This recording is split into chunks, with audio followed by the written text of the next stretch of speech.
Yo, brother, it's time for us to start talking the real, man. We've been sugarcoating too much. We've got to start calling everything out for what it is. Hey guys, well, by the title of this video, you know what's in this box, but just in case you don't, a little hint, my Commander, which I've had for quite a while now, and I love this wheel. It's one of my favorite wheels. It's fallen down from favoritism a little bit, not that, just because of the newer wheels which are coming out, all the suspension wheels, including the Commander Pro, which I'm about to open up. Now first, a huge shout out to Jason at EWheels, who had this flown out to me direct from China, so I could be the first to test it. Thanks, Jason, if you're watching this. I really appreciate your support over the years. So since this was air-shipped, the wheel is not actually in here. These are the batteries, so I get to assemble the wheel. And normally I don't open up, take apart new wheels that I get, but in this case, since I'm going to have to assemble it, I will be. And I guess that'll give me an opportunity to look in the internals, see what's going on in this wheel.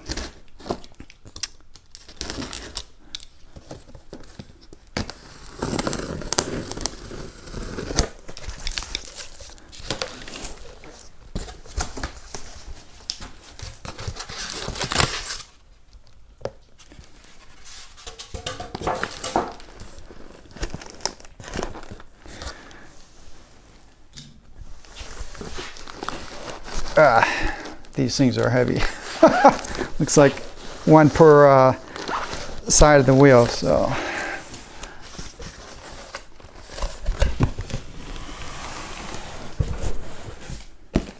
I don't know if these batteries are standalone batteries or they're attached to the shell pieces.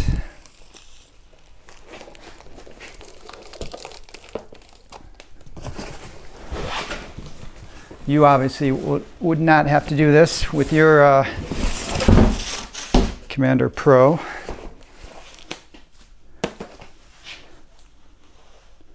So the packaging is it's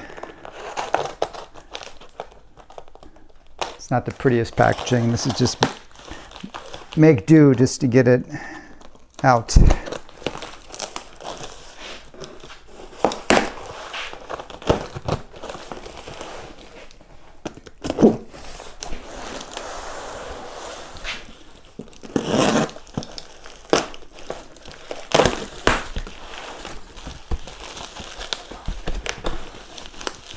Feels like it's attached to the shell. Let me pull in the camera and give you a closer look.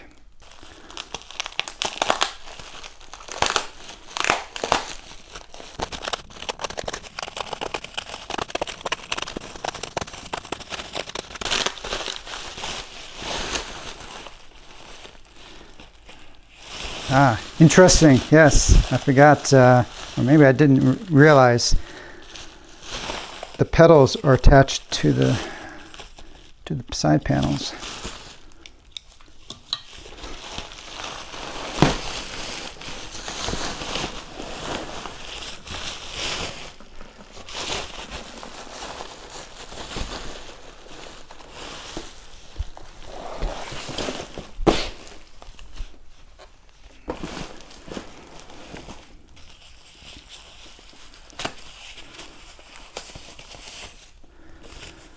Now, first of all, now I'm going to be obviously giving you my first impressions. I love these pedals.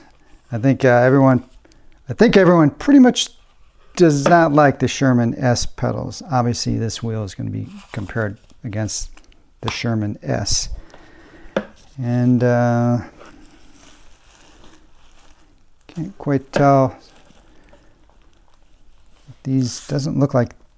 I don't know, it doesn't look like these are adjustable height-wise, but adjustable angle, true spikes, got this kind of a clear honeycomb, cool. And this is all one piece metal. I think that's better than the multiple pieces on the Sherman S. And the batteries are in plastic. I don't know, first blush looks pretty nice. Looks pretty nice. All right, I'll get the other one going, and I guess next step is to open up the main box. So exciting. Now the reason I'm really looking forward to the Commander Pro more so than the Sherman S is expectations of greatness. This is a 134 volt wheel, and if you have not ridden a 134 volt wheel, you probably just won't fully appreciate the potential. I don't care what anyone says,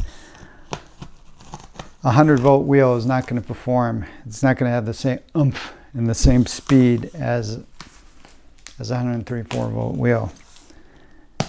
I think this has potential of being better built. I like the pedals. And I'm expecting the battery performance to be better because Extreme Bow has a history of, like my Commander, of making wheels that will fully utilize the battery down to a lower voltage than the Sherman.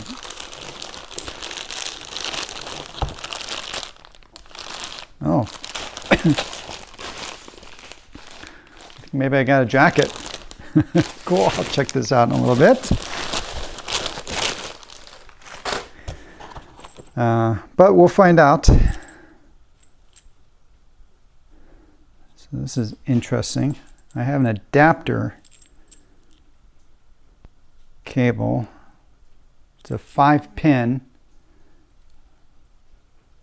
which should be, I think that's usually in the 100 volt wheels, to a 4-pin connector for 134 volt wheels. American plug. Okay, they knew who they were sending it to. Probably hardware for installing the side panels. More hardware. Fuses, which I'm going to guess these are fuses for the power supply, the charger.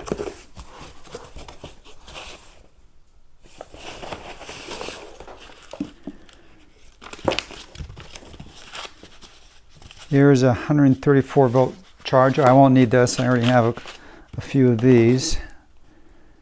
That's correct. So this is really weird. Okay.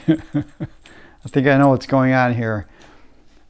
I recently discovered that this wheel apparently is being shipped with the wrong connector, with a 100 volt pin connector. God. So what they've done, I'm assuming this will be corrected in later versions of this wheel. I'll let Jason know for sure. So the idea is, this is a standard 103 volt connector. You plug that into this guy. This is your adapter. Let's see. And then you plug this into the wheel. So I guess I won't be able to make use of my, actually, I'll show you. I have a fast charger. It's still going to be able to work, I think. Anyway, fun times.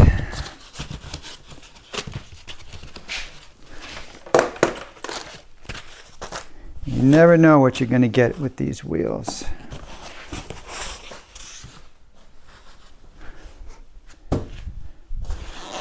Ah, nothing like a brand new wheel. Smells new tire. Interesting.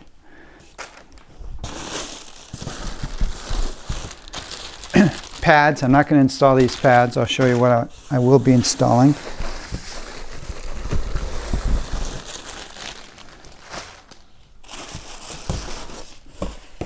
since this has no batteries, it's going to be super light. This is like the old days when wheels used to be light.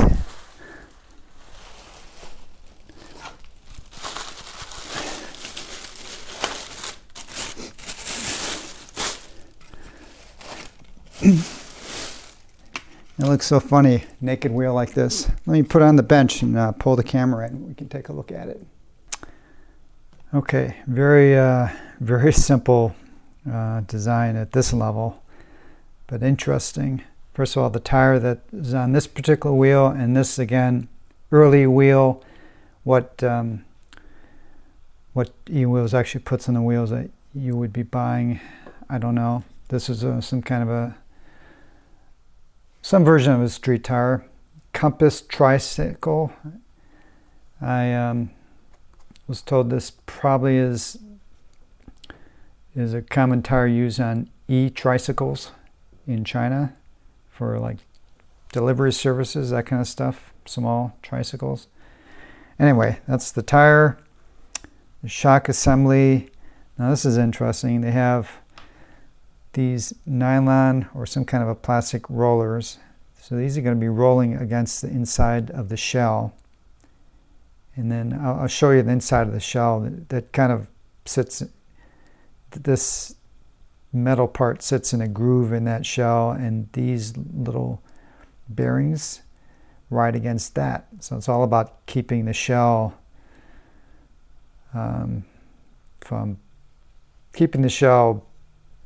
moving smoothly as the shock is moving around. Really large heat sink exposed to the air, so I suspect this Commander Pro is going to run nice and cool, unlike the Commander. Here is the beeper exposed downward, and one of the speakers, and there's another speaker on the other side.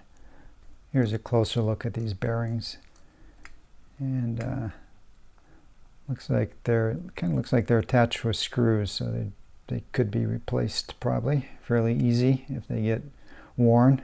We'll see how they wear over time. All right, let me show you a bit more detail about this. These rollers here. Here's the side panel, flipped of course. These rollers will be rolling against this surface. This raised channel or bar fits in this channel. And then these 6 rollers will be pressing against the side of this channel. And that's what keeps it all tight. This part is a little janky, I think. This channel piece of plastic, I think it's plastic. Probably plastic. Yeah, it's plastic. It's got to be. This little channel here holds the phase wires, and it's just zip tied. The phase wires are held in here, zip ties, and the top end, this kind of it's a soft rubber internal mudguard, I guess. And then the other side is the same thing, except there aren't any wires going down on that side. So it's only connected basically on the bottom. So yeah, I don't know. Somehow feels like it could have been done a little bit better. One final look on the undercarriage here. This is all one solid or bolted together piece of chunks of metal here, and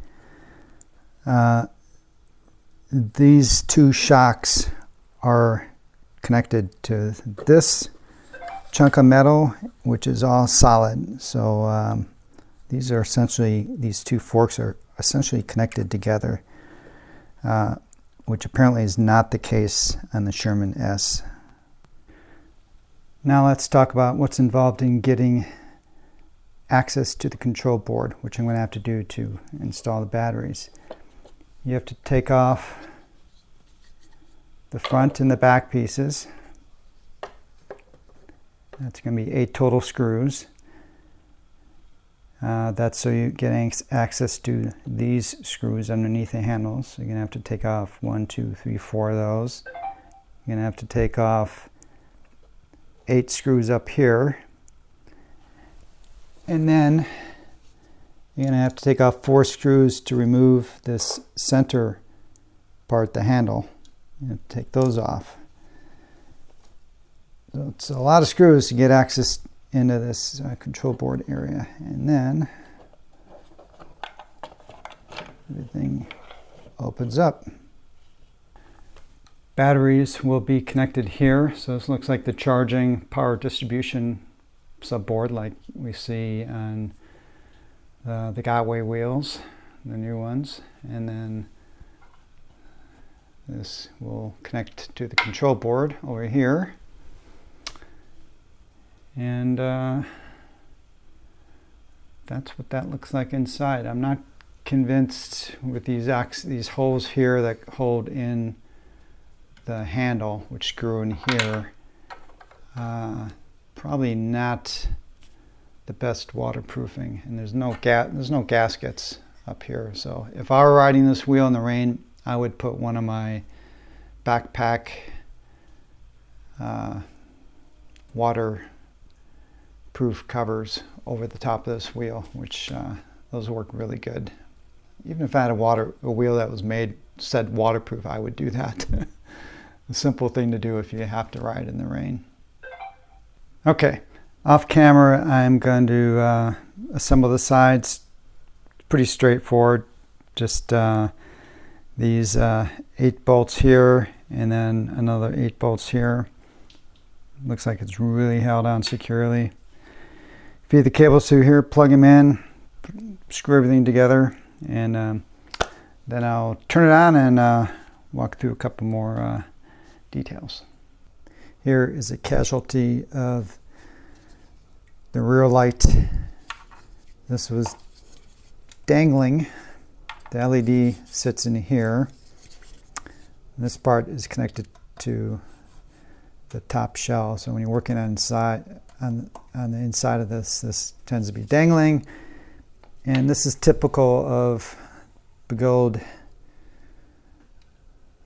design work. They don't believe in using strain reliefs generally and connectors for these kind of applications. So I've seen this on their LED displays for years. Tiny wires. Takes very little amount of effort for these to just snap off. So I'm going to have to resolder these on to fix it. Now that the wheel is assembled, I wanted to give you another look at the bottom of the suspension, and in particular the rollers. So here's the large one, and then in here you can see a couple of the small ones. They are obviously exposed at the bottom of the shell, and I guess time will tell whether these are going to get mucked up with dirt, dust, mud. They are, like I said earlier, installed with machine screws. So assuming that we can get access to replacement bearings, it should be easy to replace if necessary. I'll take a look at these again towards the end of my demo testing.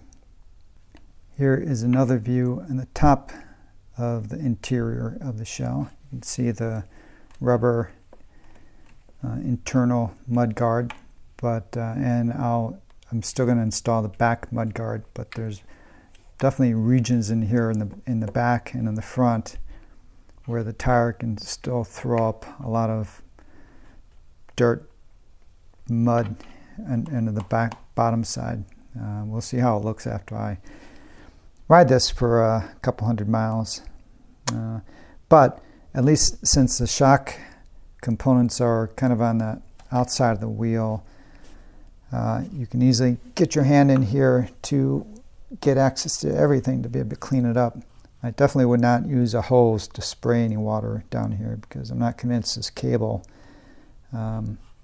entrance into the control board area is waterproof. So we'll see how it looks after my testing. Let's take a look at the new pedal design. Now for reference, here are the pedals that the Gaiwei has been sending with their wheels, which is slightly bigger. I would say maybe half an inch longer, and I would say the same width. These have the word somewhere CNC on them, and the spikes are finer on this pedal, so they're closer to actual spikes versus these. Now these pedals, I love these pedals, so these are just going to be even better. And looks like there are more of them. You got them closer to the shell, and then these holes look generally bigger. I don't know, might be about the same. Hard to tell, but they are really nice. They have adjustment here, combination of this plate and these two grub screws. You can adjust the dihedral angle however you want it. So that's nice. I think they're basically in the flattest setting right now. Now one thing I don't like is that they didn't really use the proper grub screws here for securing the pedal rod, because the friction adjustment on this pedal is based on a set screw right here that you screw in, and it locks the pedal rod to the pedal hanger. So now the rod cannot move within this pedal hanger. And then what you do is the grub screws, they should have these nylon tips on the end of the grub screws. You'll see that on all the other new wheels that use this mechanism. Most of all the Begode wheels have them. They didn't use those on here, but with those, when you screw these in, the nylon compresses as you apply pressure to the shaft, and the amount of compression on that nylon tips determine how loose or stiff these pedals are. They don't have those, so basically you tighten down the grub screws, and it's kind of like either they're floppy or they're tight. Like right now, they're tight. And if I loosen up just a tiny bit, they would get real loose. And of course, that's fixable by getting your own grub screws with the nylon tips on them, but should you really have to do that for a $4,000 wheel? I don't know. Minor complaint. They're pretty nice as is. They're just stiff. Other than that, these are absolutely beautiful pedals, and at least for me, I don't see a need to upgrade these pedals at all. The trolley handle does work. I'm 5'11", and it's just borderline the correct height for me without having to lean over.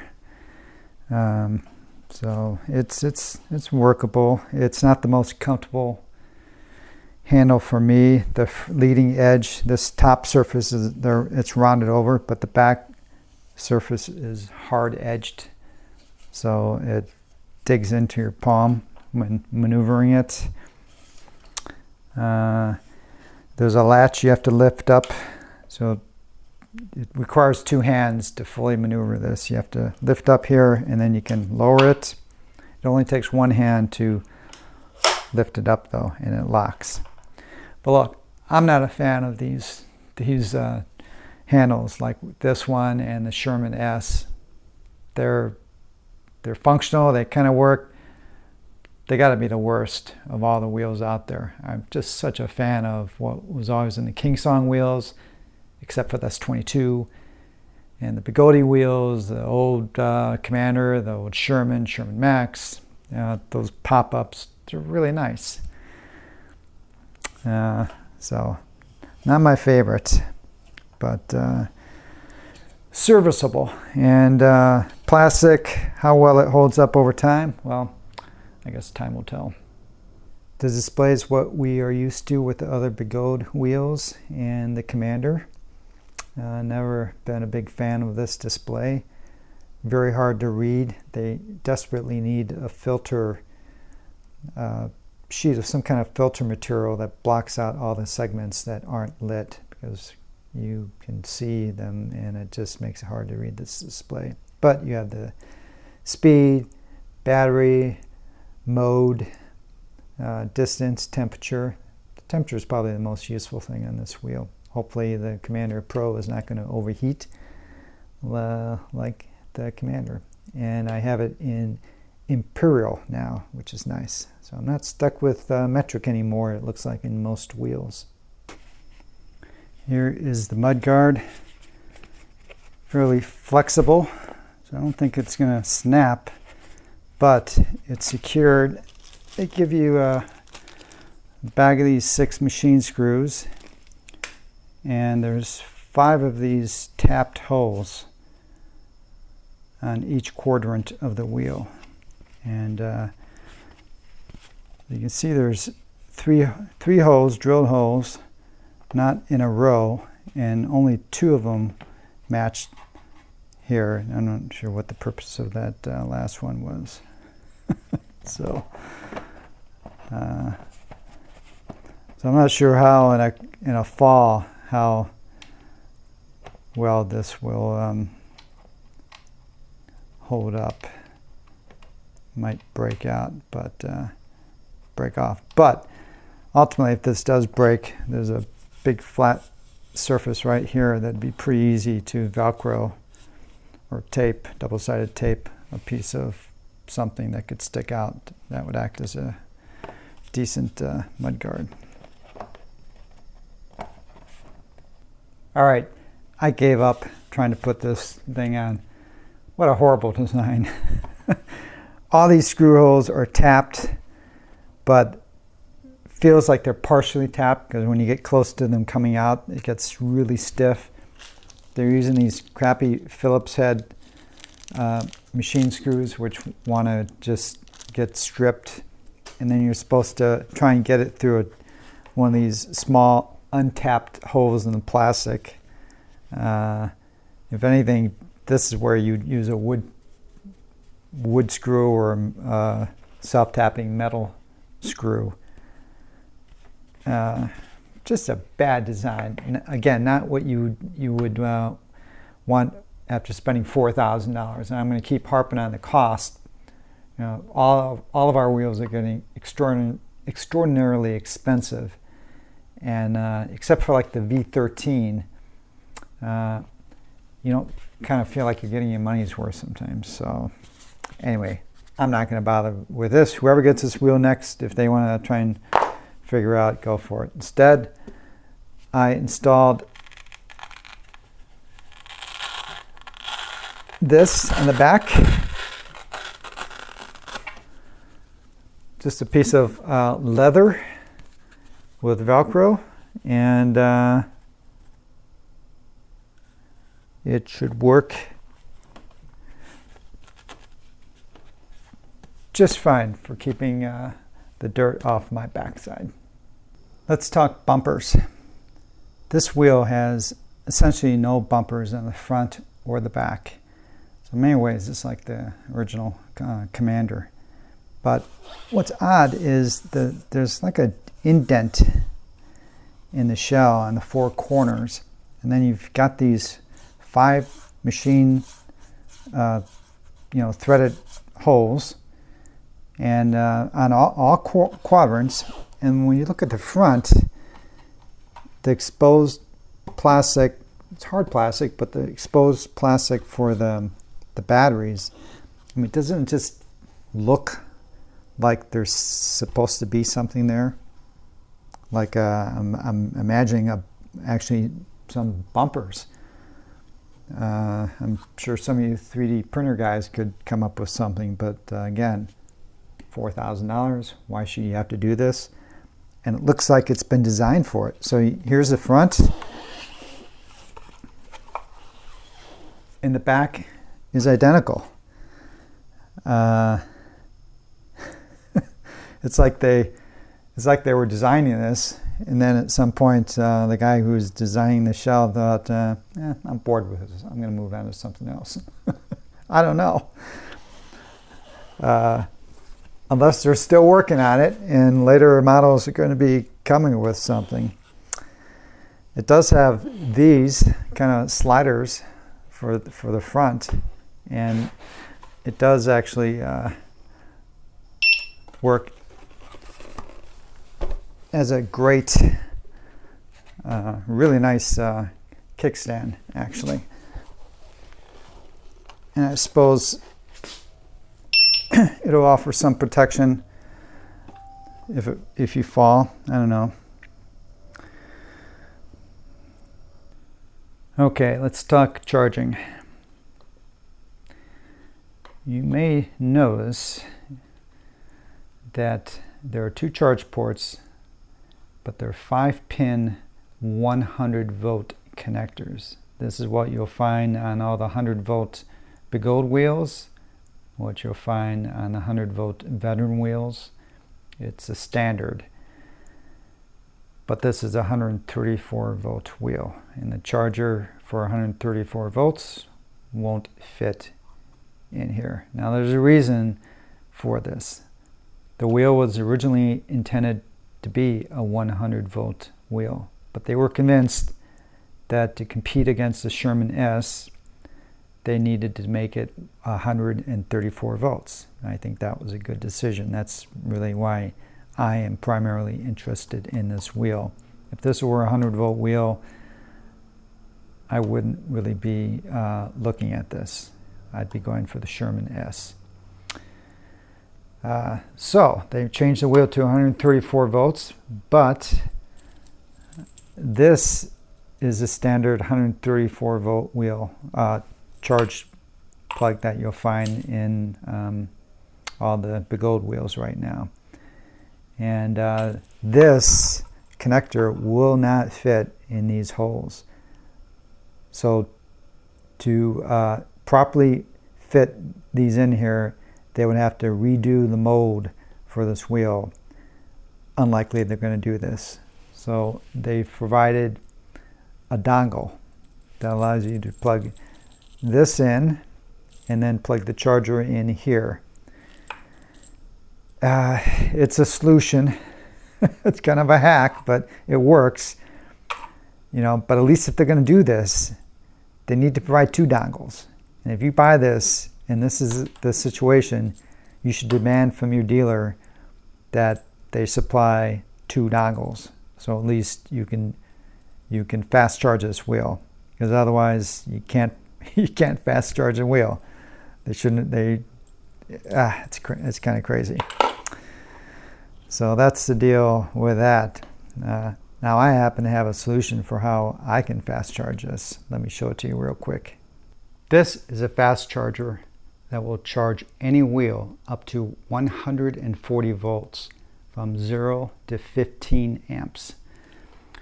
Locally, this is known affectionately as the Roger charger, and I'll put a link up here and in the description to a video I did on this charger and how you can get your own. If you buy it from Roger, and unfortunately there are some companies that took his idea and ran with it, like Alien Rides. I'm not a fan of that practice myself, but such is life. If you buy from Roger though, his version of this comes with a set of cables. This is just some of the cables that will allow you to charge any 100 volt, 126 volt, and 134 volt wheel. And you can make other adapters for other wheels. Like I have a set of cables that I can charge my 84 volt wheels. So I have the adapters right now that will fit my 100 volt wheels, like my Sherman, for instance. Well, I can plug this into the connectors on the Commander Pro, and then I can just adjust the voltage on this guy to 134 volts, and I can charge this guy at 15 amps. So I'm all set. See the description if you don't want one of these yourself.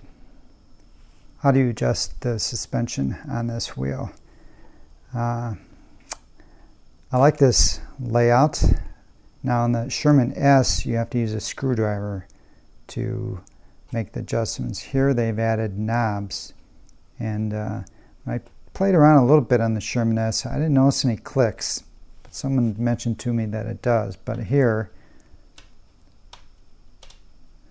you can hear the clicks, and there's about 23 clicks, something like that, from one end to the other.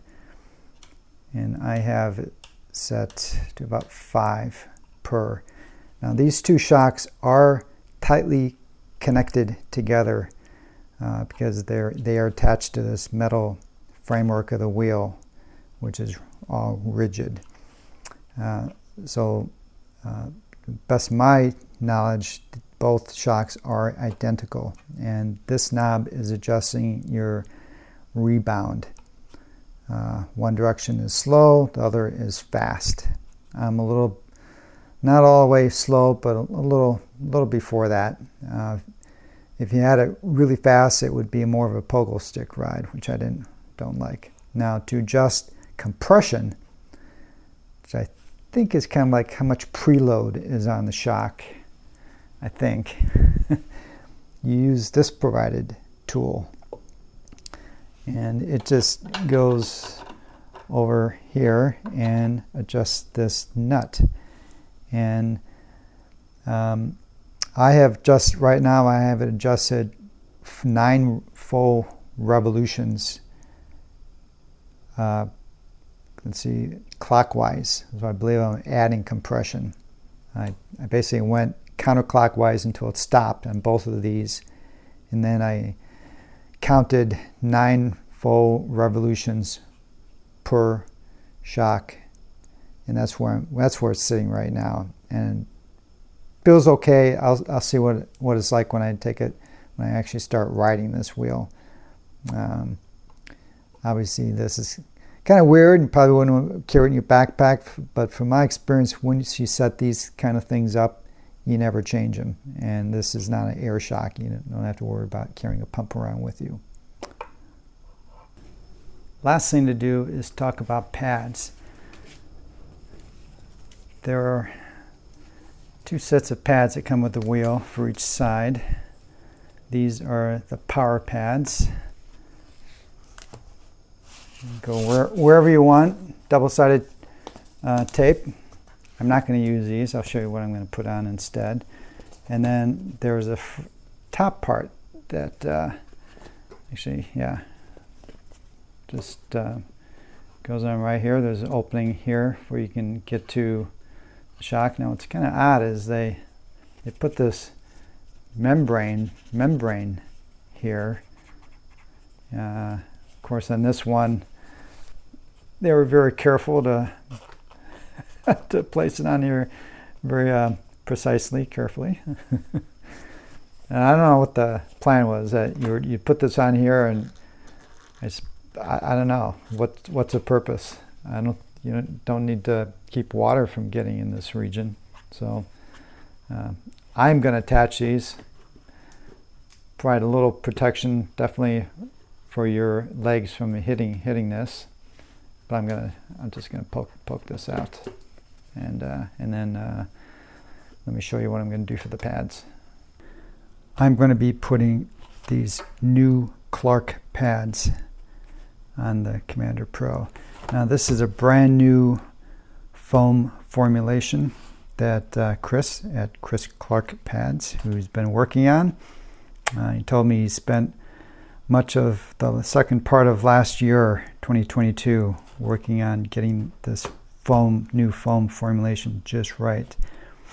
This is the older generation Clark pads, which are tough, real nice, but they're definitely not as comfy and not as grippy for sure. This formulation is real soft, has a grip to it, and from what Chris tells me, they are also tough. Now, I don't know as of January 2023 if these are yet on his website, but it's the same material as his new Titan pads. So you can always reach out to him and say, hey, do you have these smaller pads in the same formulation as the Titan pads? And I'm sure he can help you out. So they already have the Velcro on the back, and I already cut one of them in half, this part, right, so I can better adjust it just to fit my legs right. So I'll do that on this and then slap them on the wheel. All right, I have completed the setup of the Commander Pro. And what do you think next to the original Commander? It doesn't feel that much more bigger, actually. It looks taller and maybe a little wider. So I am ready to finally take this out and go for a ride. Now it's nighttime here currently, so I'm going to get a good rest, and tomorrow the weather is looking great in Southern California. So I'm going to go out and do a 54-mile ride. It's the same one I recently did on the V13, and I did on my original Sherman, 3200 watt-hour Sherman. See, I had 7% battery at the end of with the V13. I had 37% on the Sherman. And I'm going to do the same ride, same speeds on this guy. I'll be curious to see what it is, what it comes out to. So it'll be a shakedown ride. Just kind of get familiar with the wheel, get a feel for it, and get a little sense of its how it's going to perform in terms of range. Of course, it has a 3600 watt-hour battery, so I'm expecting good things. So that'll be in the next video. You can get my ride impressions and anything else that comes to mind as I take it for a ride. All right, guys, hope you enjoyed this video, got something out of it, and until next time, safe riding.